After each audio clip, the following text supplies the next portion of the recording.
Halo, Assalamualaikum warahmatullahi wabarakatuh. Perkenalkan, nama saya Poppy Patricia dengan NPM 208600158. Halo semuanya, perkenalkan nama saya Eli Elfrida Brutarigan, NPM 208600206, jurusan Psikologi A2.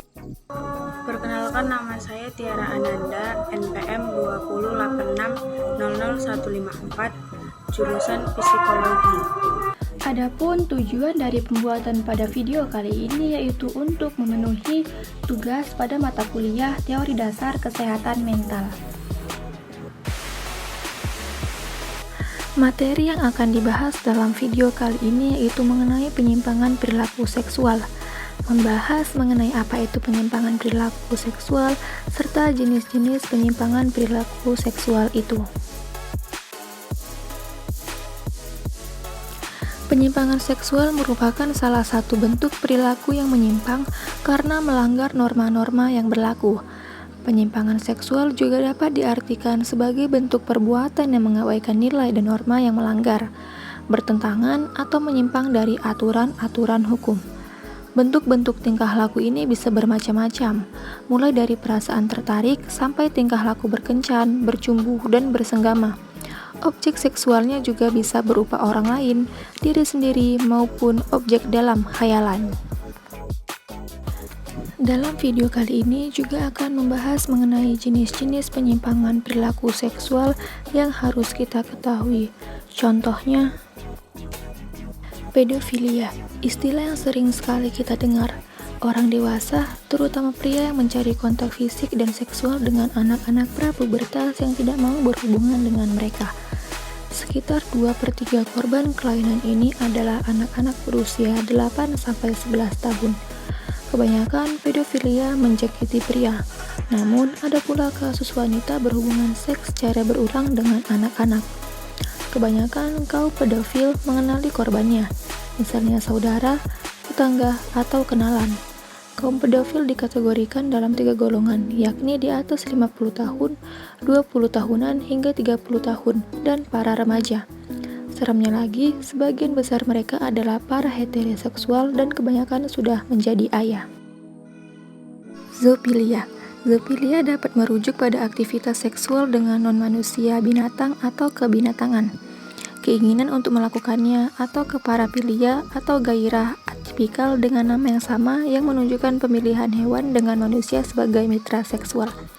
Ciri utama dari zoofilia adalah ketertarikan emosional dengan hewan yang mengarah dengan memilih hewan sebagai mitra seksual atau daya tarik seksual. Alasan utama melakukan hal tersebut adalah untuk menunjukkan rasa cinta dan kasih sayang terhadap binatang. Voyeurisme.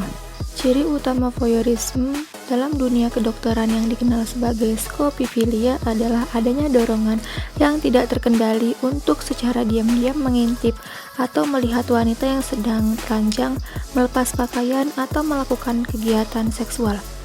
Penderita biasanya memperoleh kepuasan seksual dari tontonan tersebut. Wanita yang diintip biasanya tidak ia kenal. Mengintip menjadi cara eksklusif untuk mendapatkan kepuasan seksual. Anehnya, ia sama sekali tidak menginginkan berhubungan seksual dengan wanita yang diintip. Kepuasan orgasme biasanya didapatkan dengan cara masturbasi. Uniknya, voyeurisme sejati tidak terangsang jika melihat wanita yang tidak berpakaian di hadapannya. Mereka hanya terangsang jika mengintipnya. Dengan mengintip, mereka mampu mempertahankan keunggulan seksual tanpa perlu mengalami risiko kegagalan atau penolakan dari pasangan yang nyata. Transvestisme. Transvestisme juga dikenal sebagai berpakaian lawan jenis atau cross-dressing. Bagi sebagai pria, transvestisme merupakan suatu aktivitas seksual di mana kepuasan emosional dan fisik diperoleh dari menggunakan pakaian wanita. Salah besar jika menganggap transvestisme adalah homoseksual. Sebagai besar adalah heteroseksual, dengan kehidupan seks yang cukup konvensional dan banyak yang menikah serta memiliki anak. Penyebab perkembangan transvestisme lain adalah keinginan ibu yang kuat untuk memiliki anak perempuan karena beberapa anak terdahulu berjenis kelamin laki-laki. Keinginan yang kuat itu membuat anak tertentu, biasanya anak bungsu, diperlakukan dengan diasuh sebagai anak perempuan, antara lain dipakaikan rok, dipanjangkan rambutnya, dan didandani sebagai anak perempuan. Biasanya, anak bungsu itu pun mewarisi karakter fisik ibu yang cantik, imut-imut, dan lembut. Froteurisme. Froteurisme adalah menggosokkan badan atau memeluk orang lain yang tidak mau. Hal seperti itu banyak ditemukan di tempat-tempat di mana kita tidak mau berdesak-desakan satu sama lain. Contohnya di kereta atau di bis yang penuh sesak. Fetisisme. Fetisisme adalah ketergantungan pada suatu bagian tubuh atau suatu benda untuk mendapatkan rangsangan dan kepuasan seksual. Penderitanya menjadi terangsang dengan bagian tubuh, atau misalnya bokong atau suatu benda, biasanya pakaian dalam yang bagi sebagian besar orang hanya merupakan stimuli.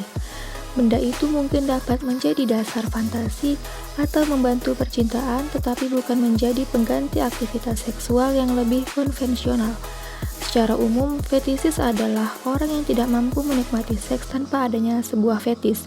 Fetis mungkin bagian tubuh seperti bokong misalnya, dan benda mati seperti sepasang sepatu atau bahkan seperti karet.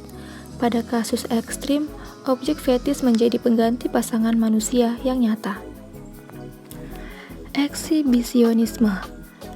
Eksibisionisme adalah seseorang mendapatkan kepuasan seksual dengan memamerkan bagian genitalnya sendiri kepada orang asing yang tidak mau melihatnya.